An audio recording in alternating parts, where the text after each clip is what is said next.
mau dikuburkan tetapi keluarganya tidak mau. Sebagai seorang gembala, apakah berhak untuk menentukan harus dikubur atau dikembalikan kepada jemaat? Silakan. Yang kita layani bukan yang meninggal. Yang kita layani itu adalah keluarga-keluarga yang ditinggal, itu yang diberi kekuatan di rumah duka dan lain sebagainya. Dari Om Ho, kalau lihat baca-baca buku beliau, ya dia tidak menolak kremasi juga, itu yang kita terima. Tetapi ketika ibadah pelepasannya dilayani, menguatkan dengan firman segala macam, memberi rambu-rambu segala macam, semuanya. Ya, kalau karena masalah kremasi kan sebuah doktrin masih diperdebatkan ya. Oke. Ya. Jadi memang Alkitab tidak secara spesifik menyebutkan tidak boleh kremasi atau harus dikubur gitu kan. Jadi karena itu sebagian dan sudah juga banyak beberapa bagian gereja-gereja di dunia ini juga melakukan itu gitu loh.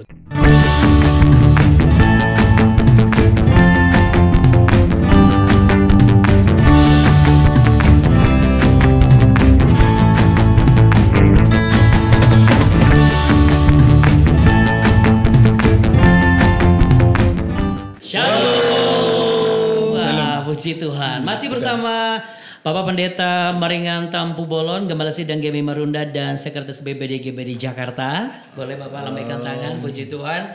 Dan juga Pak Pendeta Sabto Edi, Gembala Sidang GBI Pejaten Upper dan juga Wakil 1 BPD GBI Jakarta. Shalom. Dan ini dia ya, Sifu kita yaitu Kabid Teologi BPD GBI Jakarta, Bapak Pendeta Bumintat, Gembala Sidang GBI Glory United. Shalom ya, semua. Ni hao ma Pak. Han hao. Han hao. Ya. Tapi jangan diterusin lagi Pak, saya nggak ngerti. Nah, kalau ngomong-ngomong soal nggak ngerti, semoga kita percaya bahwa apa yang kita bicarakan hari ini juga akan memberikan sebuah pencerahan dan juga solusi bagi Anda, khususnya para gembala yang ada di 5 wilayah GBI DKI Jakarta, Barat, Timur, Pusat, Selatan, dan Utara, yang cukup rumit memikirkan ini mau dikuburkan tetapi keluarganya tidak mau. Sebagai seorang gembala, apakah berhak untuk menentukan harus dikubur atau dikembalikan kepada jemaat? Silakan Pak Maringan. Kalau dalam pemakaman sebenarnya sih kita menyarankan GB mendorong agar dikebumikan, dan itu tentu opsi pemakamannya tentu keluarga gitu. Jadi dikembalikan kepada keluarga jemaat? Untuk dimakamkan, kita mendorong dimakamkan, dikebumikan, dikuburkan. Jemaatnya enggak mau, anaknya enggak mau, maunya, bapaknya enggak mau, maunya dikremasi. GBI tidak mendorong orang untuk kremasi ya, dia pengajarannya. Tapi kalaupun dia mau dikremasi, ya kita hanya melayani di rumah duka saja, mendoakan. Tadi pada saat kremasi kita nggak perlu ikut gereja. Oke, kita ulangi lagi sebentar. Jadi jelas kita kan selalu mengedukasi jemaat. Ya. Tapi ternyata ada nih figur, kan biasanya ada keluarga yang dituakan dalam tanda kutip. Oh nggak bisa, ini harus dikremasi gitu ya. Nah kan daripada bersinggungan terus, berarti dikembalikan kepada keluarga lagi. Silakan dikremasi. Tetapi kita hanya datang di rumah duka. Kita hanya melayani ibadah saja. Tapi saat kremasinya tidak boleh ada di sana kita. Artinya kita sebagai gembala tidak boleh mengurusi kremasi jemaat. Tidak gitu, kecuali ya kalau kondisinya di luar negeri. Kita kan di GBI kan ada di luar negeri juga, di PLN. Yang memang tidak ada lokasi makam, itu juga dibahas di pelayanan kita di GBI ya. Kalau memang ada makam, kebijakan negara memang semua warga negara dikremasi, itu mau nggak mau kan. Tapi kalau negara kita kayak gini kan, kuburan masih banyak, bahkan di orang-orang Batak aja punya kuburan keluarga masing-masing. Jadi terlalu banyak begitu. Jadi kalau memang ada karena permintaan dari keluarga besarnya harus dikremasi, tentu kan gereja kan gembala juga susah nolak gitu. Tapi terhadap kondisi seperti apa? Ya kita hanya bisa melayani pada saat ibadah pelepasannya aja. Setelah di rumah krematorium nggak urusan kita, pihak gereja udah nggak ada ambil alih lagi. Terus beda kalau di pemakaman, kita kan nguburkan, bisa kembali dari tanah kembali kepada tanah gitu kan. Kalau di kremasi mana bisa bilang dari tanah kembali ke tanah. Ya debu kembali ke debu. Debu jadi debu. Iya. Kalau debu kembali debu bisa dibakar jadi debu kan. Jadi dirubah Tanah maksudnya. debu sama juga. Ini sebelum ke Bumbu Mintat nih. Sebelum ke Bumbu Mintat nih. Ini Kalau orang yang dikremasi pada umumnya kan dia nggak kembali ke debu, Pak. Kembali ke apa tuh? Dibuang di laut, kemudian ditaruh di pot. Kalau di pot ini mana kembali ke debu, orang simpen di pot sudah umumnya. Dia sudah jadi debu dan kembali debu sudah jadi debu. Jadi jangan balik dia. Nah, ini saya mau tanya ke Pak Sabto nih. Kita boleh nggak menyediakan itu?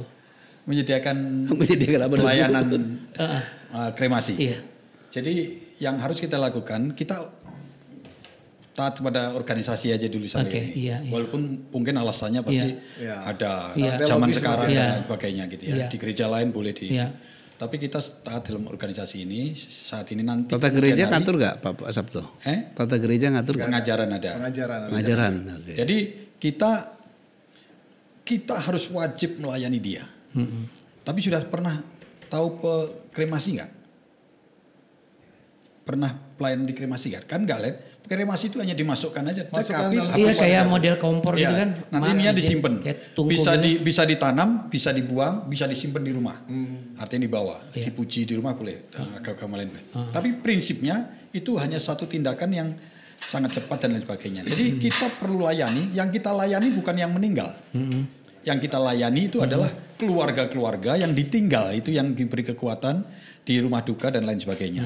Dalam hal pemakaman, tentunya karena ini tidak dimakamkan, Iya. maka kita harus sudah menyampaikan lebih awal bahwa gereja kita tidak melayani dalam ibadah kremasi. Nanti kremasi lakukan dengan rumah duka saja. Oke. Tapi sebelum itu kita harus terus memberi penguatan dan juga memberi pengajaran yang baik kepada seluruh keluarga yang hadir dalam.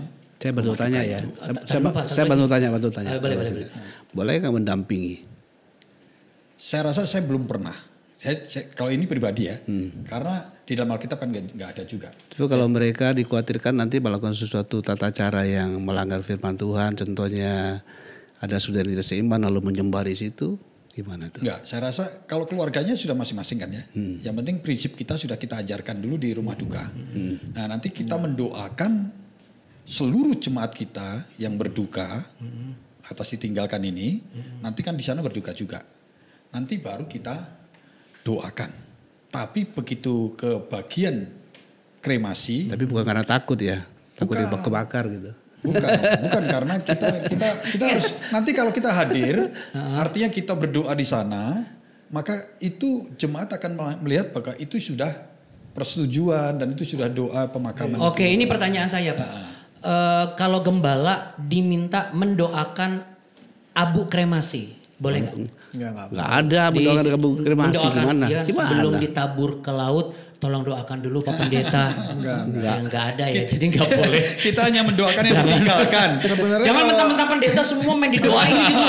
Sebenarnya begini Pak. Itu jadi abu udah urusannya Tuhan itu. Nanti dibangkitkan kan. Pak Otniel sebenarnya gini, dari Om Ho, Iya. kalau lihat baca-baca buku beliau, Iya. ya dia tidak menolak kremasi juga ini yang kita terima. Tetapi ketika ibadah pelepasannya dilayani, menguatkan dengan firman segala macam, memberi rambu-rambu segala macam, semuanya. Dasarnya ada sih di Alkitab ya. Kita semua dikuburkan kayak dikuburkan ya. Nggak ada Yusuf dari jauh aja diambil tulang untuk dikuburkan tulang gitu kan, nggak dibakar gitu kan. Dan malah kesannya kan kalau yang mati dibakar itu rata-rata Iya. berbeda dengan Iya. pemahaman Alkitab. Iya. Ya, artinya Iya. gitu kan. Iya. Jadi memang sih selama negara kita masih menyediakan pemakaman, Iya. kita akan ajarkan jemaat terus harus dimakamkan. Iya. Kecuali ada kasus-kasus kayak gini ya. Iya, kita hanya dan mendoakan. bukan berarti mentang-mentang kita pendeta pejabat GBI apa aja main didoain gitu ya. Oh, iya. Itu harus ada rambu-rambunya gitu ya. Itu penting sekali. Sekarang ke Pak Bun Mintat. Dasar teologisnya untuk bisa mengedukasi khususnya bagi kasus yang seperti ini, Pak. Pak Pendeta, anak-anak saya ini anak-anak yang gak uhau. Karena mereka ini dasarnya bukan dari non-Kristen, lalu bertobat. Anak-anaknya tidak ngurusin dan sudah kepahitan dulu gini, udah deh Pak Pendeta saya lepasan pengampunan. Tapi nanti kalau saya meninggal, saya sudah bilang sama istri saya gak usah lagi cari tanah. Saya gak mau kuburan saya nyusahin anak-anak nanti mereka langsung ngomongin saya ini itu dan sebagainya. Dibakar aja udah, nanti tinggal dibuang ke laut. Pertanyaan saya. Tahu atau tidak dia itu? Nggak tahu dia. Maksudnya mati itu kan mau dibakar lah. Ya diapain juga Ini bisa kan pusing. Ini kan orang tuanya ngomong di jemaat nih ngomong ke kita. Udah pesan. Iya, Wasiat. Iya, udah ngomong ke kita gitu loh. Nah, sikap kita sebagai seorang hamba Tuhan, baik sebagai jemaat, pejabat maupun sebagai seorang hamba Tuhan. Ya, karena masalah kremasi kan sebuah doktrin masih diperdebatkan ya. Oke. Ya. Jadi memang Alkitab tidak secara spesifik menyebutkan tidak boleh kremasi atau harus dikubur gitu kan. Ya. Jadi karena itu sebagian dan sudah juga banyak beberapa bagian gereja-gereja di dunia ini juga melakukan itu gitu loh. Jadi secara prinsip tidak. Jadi kalau kondisi begini ya menurut saya daripada dia merasa bersalah ikutilah wasiat orang tuanya kan. Oh nggak apa-apa itu, Nggak apa-apa. diikutin sebagai pelayan jemaat, nggak masalah. Tidak menyalahi. Walaupun secara itu kalau bisa dikuburkan ada tempat nisan tuh mengingat kan, itu kan bukan juga untuk sembahyang gitu kan. Kubur kan bukan untuk sembahyang, hanya untuk mengingat gitu. Iya. Itu jauh lebih ya kalau ada tanah kan lebih mengingat dia kan ada kuburan tabur bunga. Seorang yang meninggal itu kan juga bukan pada waktu bukan dari situ meninggal ya, tidak mempengaruhi hidup, kan? keselamatannya dia Okay. gitu. Jadi kalau kondisi begini ya pesannya dia oke saja kalau dari pandangan saya ya. Oh gitu. Kalau dari pandangan organisasi salah nggak kalau gembala ngikutin? Salah. Karena kita nggak dianjurkan seperti itu, kita diajarkan dalam mengajar dasar. Ya, kalau di wasiat sampai di dalam pelayanan, kedukaan, penghiburan, setelah sampai dia di kremasi, kemudian dibikin ritual lagi mungkin yang lebih basicnya dari adat istiadat tertentu di laut begitu. Ya ditanyakan tadi itu masalah wasiat orang tuanya kan. Iya, dia menulis wasiat. Bukan pimpin upacaranya bukan. Tapi dia orang tuanya mengatakan dia sudah mau terima dikubur. Yesus. Udah, tapi dia tidak mau nyusahin anak-anaknya. Pokoknya menurut dia dan Kalau saya sebagai seorang gembala bagaimana? Sebagai gembala ya, saya bukan dari BPD Kalau ada orang tua yang ngomong kayak gitu, saya akan nasihati, jangan dikremasi lah Pak.